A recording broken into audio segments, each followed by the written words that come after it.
Today we have 24 Apex Legends myths and misconceptions that we are busting, things like which guns can get collaterals, myths surrounding Octane's stim and pad, playing in a certain region may make Apex Legends easier, and a lot more. Let's get to it. Revenant right now is everywhere. Myth, you move faster while crouching healing than you do while walking healing. This is actually false. You move the same speed as you normally would if you were walking healing. So while yes, you move faster than other legends while crouching healing, but for Rev, this isn't faster than walking. It may seem as if you are moving faster simply because you are lower to the ground, changing your perceived perspective of your speed. Guns open doors. Actually, this is half true. If you aren't aware, some weapons will open doors if you shoot them. The big thing is it depends on the caliber of weapon. In general, marksman or sniper weapons are the only guns that can do this. Plus, you need to shoot the door on the open side, not the hinge side. This means the side that the door handle is on. If you do this, the door will open, and it can be a great way to troll or shoot enemies if they are in a building and they aren't holding that door closed. Specific weapons that can do this, to name a few at least, are going to be the 30-30 repeater, the charge rifle, the sentinel sniper rifle, the longbow sniper rifle, and the wingman pistol. Do you actually go further on Octane's pad if you use the tactical stim right before hitting the launch pad? The only thing that matters is going to be whether your character is in crouching or standing stance. So no, it does not matter. Hitting the stim right before a pad does one thing, and it's lowering your health by 20, and the stim running out just after you land. Do not do this. The best use of Octane stim is to pop it right before you connect to the ground so you can't hit the ground running. Additionally, the distance you are going to go on the pad is the same whether you simply crouch walk into the pad or you're in a full-on sprint and slide. And this is of course also the same for walking onto the pad and running onto the pad and doing that high launch. The never-ending question, something I still get asked almost weekly around here: does heavy ammo slow down enemies more than other types of ammo? The answer is simple, it's no. But that being said, yes, all ammo does slow enemies down. This was directly answered by the dev team a long time ago, so if you are a nerd like me, it's going to be 1/4 second of slowdown, and it can only be done once every 3 seconds. I will say that it is going to seem much greater than 1/4 second of slowness, just because if you are sprinting or sliding,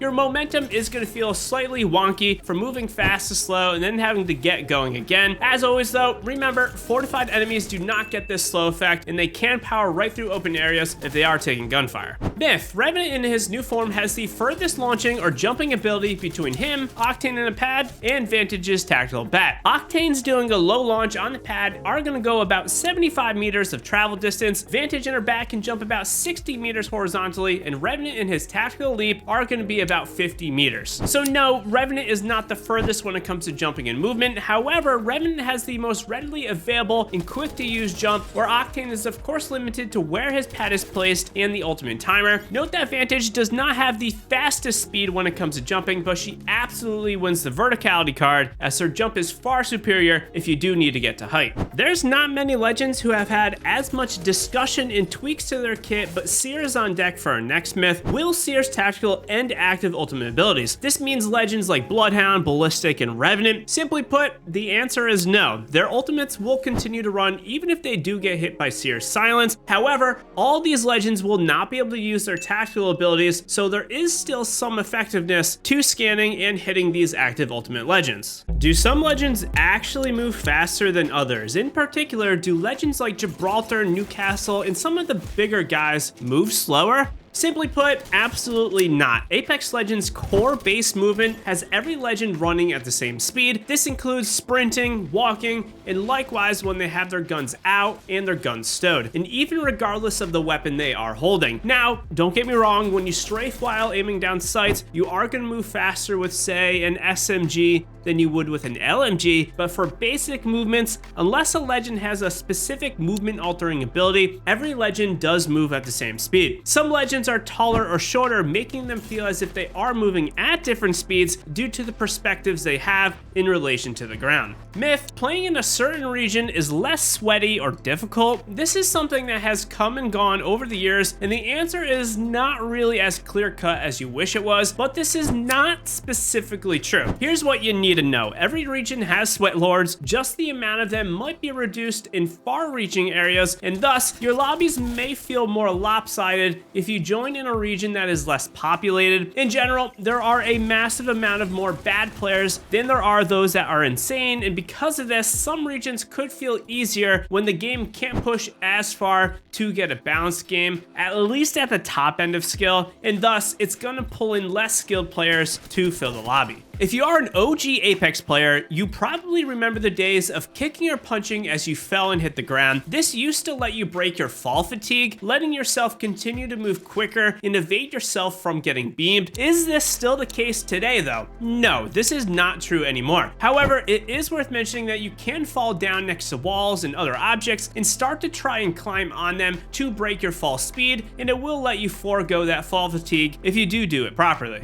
Myth, you can live in Ring 3 when you are taking 10 damage per tick. Everyone usually understands that Rings 1 and 2 are fair game. You can play in them and around them, but when it comes to that third ring, it's the real deal and you are gonna die quite quickly. However, yes, you can actually outlive in Ring 3, but you are gonna need a lot of medkits. You can take 3 ticks of zone damage and then pop a medkit. This is gonna replenish your health to full right before you would get knocked. Not all legends are viable. This is something that does come up quite often, and the truth is, this statement is an opinion, not a fact. While I do a tier list every season, and some legends like Mirage might be in the bottom, this doesn't mean they are a bad legend. Rather, their power ceiling is in general reduced compared to the other legends. No legend is truly bad, as it depends on the player and their skill sets. Everyone plays Apex a little differently, and thus it's why some people have stronger or weaker connections to legends. Of course, at any game's core with a skill gap, some legends are more useful and have higher potential, but this is very different from a legend being good or bad. However, drop a comment down below with the legend who you think needs buffs the most. Hint, it's #BuffMirage. Our next myth revolves around Octane. Can everyone's favorite speedster outrun any legend if you are spamming the stim? This is actually a misconception in Apex that Octanes can outrun anyone, but in reality, this is not true to a certain extent. A Bloodhound in the Ultimate is going to be able to catch up to Octane as they have to pause for a moment before re-stimming, as well as some characters like Mad Maggie can give Octane a literal run for their money, but the biggest legend of them all that does have the capability to catch up is actually going to be Pathfinder in the Grapple. The Grapple and or comboing in a zipline will let you chase down any Octane who is simming away, and if you do it properly, you're gonna catch up to them no problem. Note that I did not include Octane's pad because simply put, anyone can just chase Octane. It also uses pad, pretty much making it a non-factor. Myth, frag grenades can physically move or displace enemies. This is absolutely true, but the circumstances where it can be done are very specific. Frags are incredible at forcing openings, and they gain a ton of value at endgame when enemy players simply just cannot avoid them as easily. Also, if you need to have someone get physically ejected from a roof or height, a vert nade is incredible for this. Enemies will not always get moved from frags though, and the key thing to know is that players will only move if they do take health damage. It can literally be a full 100 hit, say 99 to shields and 1 to health damage, and this will result in the enemy getting sent flying. Second thing to know is that they will get displaced based on the amount of damage done and or the distance to the frag grenade. So a 30 damage hit that touches health might only slightly shake an enemy, where that full 100 hit that does touch health is going to really send them across the room.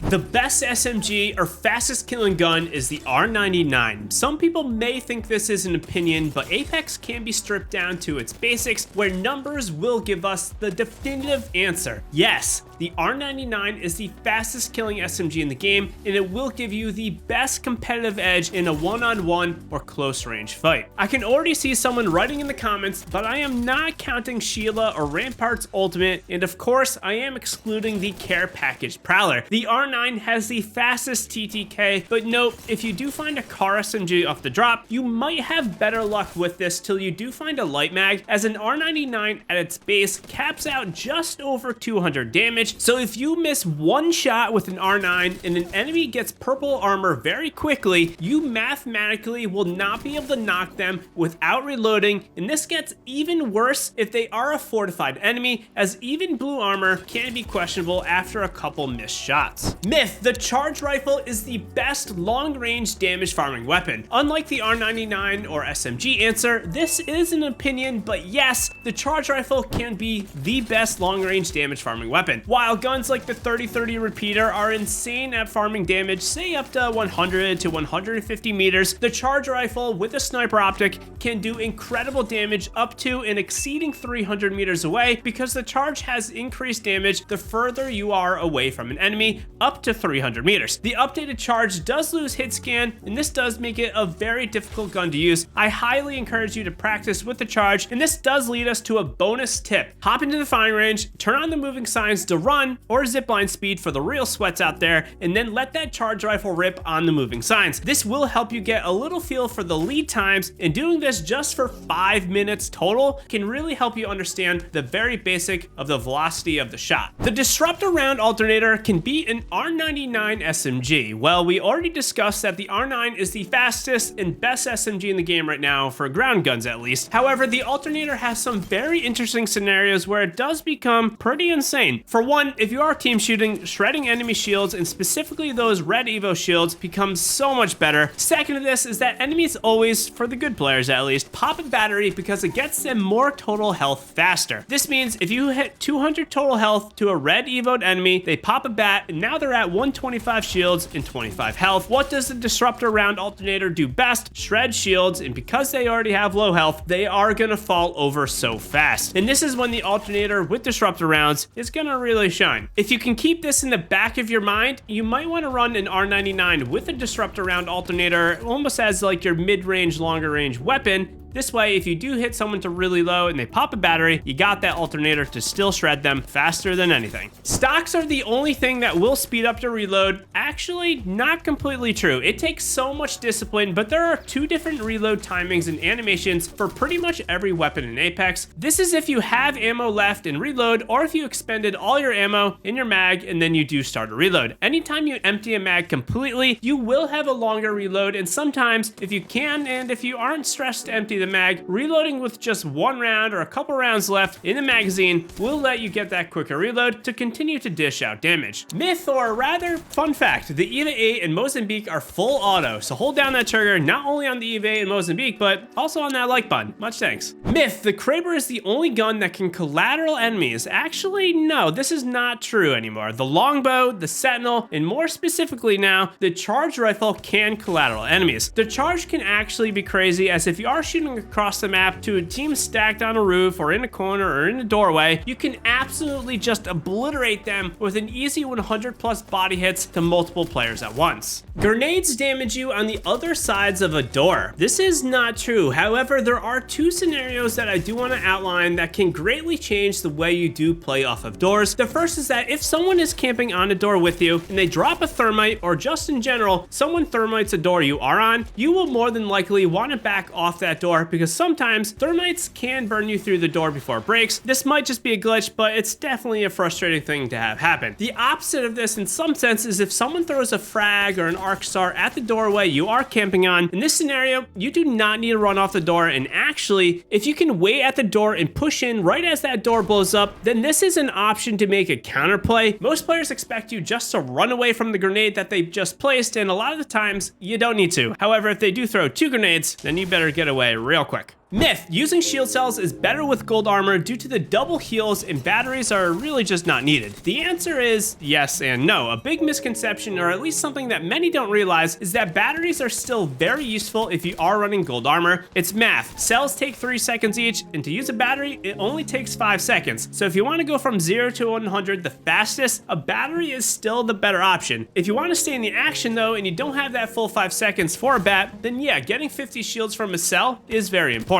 Remember that also 2 batteries is equivalent to 200 gold shields being replenished, and as is 4 cells, so even from a bag space and inventory perspective, they are going to be equal. Unless you do get a gold bag, then holding batteries will net a total more shield replenish due to you being able to hold 3 per stack. Time for a misconception, or something that is heavily rumored and talked about. It's also one of the harder things to understand, and the answer is not really true, even though for me, it definitely feels this way. As of the uploading of this video, Apex's matchmaking has been tuned to aggressively put you with people that are supposed to be in your skill bracket. The only thing I can assure you with Apex's matchmaking is that it reacts to how you perform. If you continually perform worse and worse, lobbies will get easier eventually, I promise. Do better, the matches will get harder, and it does feel like it takes a lot more losses than wins to get pushed down to some easier lobbies, but stick with it, practice up. If you go into Apex knowing easier games are on the way, I often find it helps my mental as I play. Also, it may feel like you are never improving, and this is sadly just kind of the normal now. Apex is going to match you up to the skill of the players the game thinks you are capable of taking on, and since you are getting better or you are performing better, so does the competition,